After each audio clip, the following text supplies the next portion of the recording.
Oh, Neptune. In this Civ 6 or Civilization 6 video, we have the most rage-inducing start you will ever see. I filled every tile with a barbarian camp, including the AIs, and I just want to see how strong my will to live really is. I wager about 10 turns before I use acrobatics out of a 10th story window. It is on deity with the normal UI-focused mod setup, and I am playing Gilga Chad because every camp I clear is a free tribal village. Wait for it. There it is. Cleared 6 camps at once who somehow have scouts, but it doesn't matter as I get gold and eurekas everywhere, and I'm almost towards a golden age on turn 1. Yep, look at all these eurekas. I think it's going to be a 100 ancient era score type of game. We're also between 3 continents, which really helps out with era score, not as if we need it though. Now, for those of you watching with the rage boner, don't worry, I gave the AI some leeway and cleared camps about 2 tiles around from their nearest cities, so they have to deal with less bullcrap than me, who's pretty much stuck in a sewer underneath a bull farm. War carts, obviously, as this warrior is not going to be near enough to clear these buggers off. I get a promotion before taking out a single barbarian. I might as well change my name to Landa, because I'm about to get gangbanged this game. There's the war cart, and yeah, that's a lot better. The 50% strength increase is coming in clutch as I wipe out these barbs. I wonder how the AI is doing. Probably better than me, considering they start with a goddamn private army on deity. And tech-wise, I am going to go archery into campuses for some more early game defense, and because I'm boned harder than a body pillow in this guy's basement, if they end up spawning swordsmen before I do. Once we get a big enough army to clear everything, this game is going to be great thanks to all the free bonuses we get thanks to Gilga Chad, the average specimen you'll find among the now 30,000 TheCivLifeR subscribers, although to be honest, he's probably on the less godly end, so leave a like and subscribe so you too can grow 6 inches where it matters most. Governor time, and we go Pingala first because I'm not building settlers anytime soon, am I? Discipline and God King is going to be great to help us deal with barbs and get that early pantheon a lot sooner.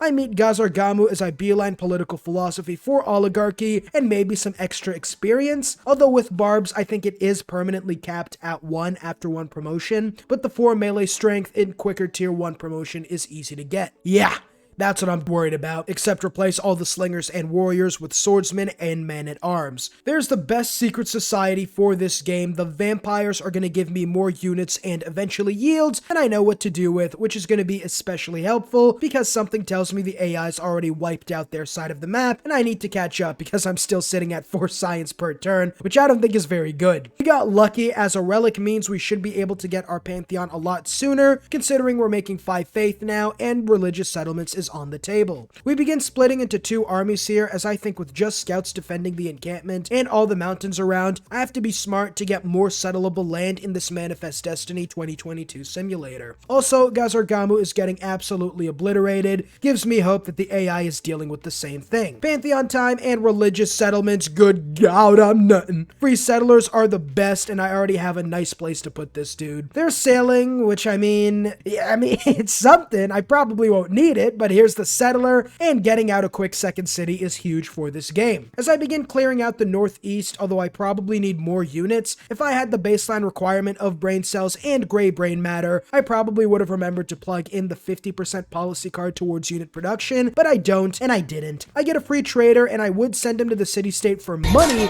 but something tells me the undefended route in this type of game wouldn't exactly be safe. Not with those horsey mans anyway. 3 envoys, come on game, just give me a city-state. Yeah, the problem with this map is that a scout is always near my borders, meaning I'm going to be getting a lot of invasions. There's a Sanguine Pact as we get a vampire, and as long as my warrior stays upgraded, this dude is going to be massive because he gets up to 10 extra combat strength for every barb that dies near him, which is huge. Oh, how does he absorb their power like that? Don't worry about it. And we even get researchers, so our science is looking a lot better at this stage than you would normally think. Still no cure for stupid though, as the AI with all their units still leaves their camps wide open. They might be infinite, but their defense is about as good as the Lakers this season. Only this game would I give up buying a settler in favor of another war cart, but that's where we're at this point. Something to consider though is a garrison archer kills scouts on flat land in 1 shot, which I didn't know, making archery again the best pound for pound unit in the game. We also get these nice juicy +3 campuses, which with enough of them can be game changing. We're about to get currency as I realize the AI might be having more trouble than we thought, because in no way should the player be #1 in techs and civics researched on deity this early on in the game. Continent on a second city. Wait, flip those. As we approach 200 era score in the ancient era. Yeah, this game is busted. I keep building campuses and spamming units as I've carved out a nice forward base for myself. I mean, just look at all these Eurekas. I feel like I commandeered every German scientist like superpowers in a Cold War. There's conscriptions, which should solve my money prob. Oh. You almost had me. Just like they almost had this vampire, bro. Look at him go. Look at him go. Well, how'd you get up there? There's my next city as I clear out. Oh, no, stop. I can't take it. Maybe Gilgamesh wasn't the fairest option in this game, but damn if he isn't the funnest. There's another city-state. Buenos Aires will make a good bottom for me if it manages to stay alive. I have so many governor titles, I'm almost finished with Pingala and have nowhere to put them. Finally, the ancient era is about to end, and it's only going to take 60 turns. Wow, that took about as long as my schedule between streams. There's the big PP as we go for oligarchy, letting me get more money, experience, and combat strength for my ace, the succubus. There's the ziggurat, as I do believe that I didn't need that to get the golden age. Probably, but you know, it's better to be safe than sorry. Honestly, my settler production really hasn't slowed down at all compared to regular. I've been pumping these babies out like I had a Viagra IV attached to my jugular. Buying that campus tile was fun. More. You love that since the camp gives you gold, you always make back some of the gold you spent, which is amazing. Whoa. Let's get this archer back in the city. Yep, still have all the Eurekas I'll ever need, honestly. And with the swordsman and oligarchy, my vampires a literal one-man machine tearing through these barbs. No, God, please, not barb archers. Okay, the golden age at least makes things somewhat bearable. With 364 era score, I don't think it really matters what I pick for my era progress. There's Sapar, making it my 5th city of the game, and I'll buy a horseman because the north still needs some Abuela janitorial work to do. There's the eruption that almost wiped out my war cart, but I made sure to put my best TheCivLifeR subscriber to lead that fucker, and he still wiped out the scout as expected. Dear God, I don't want to get banned off YouTube. Get that casting couch shit off my screen. Leonidas wishes he could be this horseman. F in the comments section. Or you could just tell me what videos you want me to make next. That works too. Civic check. And there's the first great scientist of the game. Let's see if anyone can figure out what's wrong from just this photo. I feel like a German in 45 because I'm fighting everywhere. How many fronts am I going to open up? Yep, still #1 in text research, so that wasn't a fluke. Honestly, it might be time to cut this video short. If the AI is still struggling this hard, then the game's already over, but I'll keep playing a little longer. Yeah, the Northwest is just looking lost at this point. I ended up retreating like the defeated male I am before plugging the hole with cannon fodder.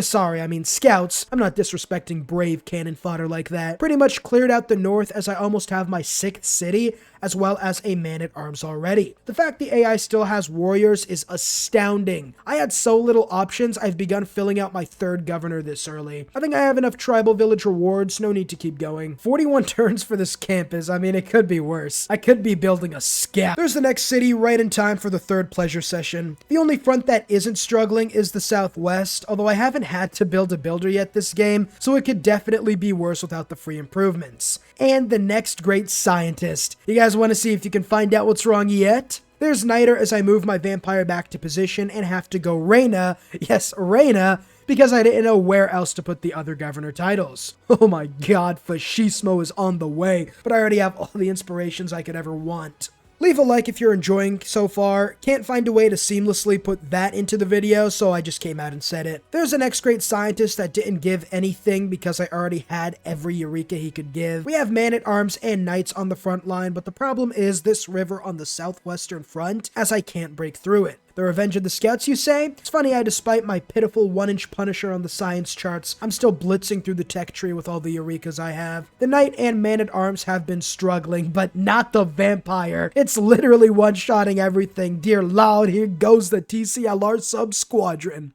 I got my first musketman, I have 12 envoys I don't know what to do with, and my vampire is now just that much stronger and continues to make multiple custom shirts for the scouts and their families. And I haven't broken through out west, I need way more ranged units. The Western Front is going absolutely terribly. I mean, not too badly, because my archer cart combo might as well be from McDonald's because it has been cheap and easy, but overall the Western Front still hasn't cracked. One turn after I build this Niter Depot and I get the flood. What was the point of that? Just to waste my time? And for those of you who haven't figured it out yet, the AI is making 0 great people points aside from the great profit for some reason, meaning they have 0 campuses, meaning me being number 1 in techs isn't a fluke, as yeah, I reveal the map and they are not doing too well. So I'm gonna call it there. Next time, I'll probably just end up putting barbs around my surrounding area, because despite the fact that the deity AI starts with so many units they'd make CCP population charts blush, they can't get it done. But yeah, let's try to get 700 era score before ending the video, and another reason I'm ending right here is because with all the barbs on the map, each turn is taking like 5 minutes, so it has taken me like 3 hours just to get the first 100 turns, which is insane considering I finish most games in like an hour and a half max. And thanks to everyone who made it this far as we reach 700 era score, which is insane. Comment down below what currency your country uses to confuse everyone who left early. Next time I'll probably have barbarians just surrounding my area to help with the lag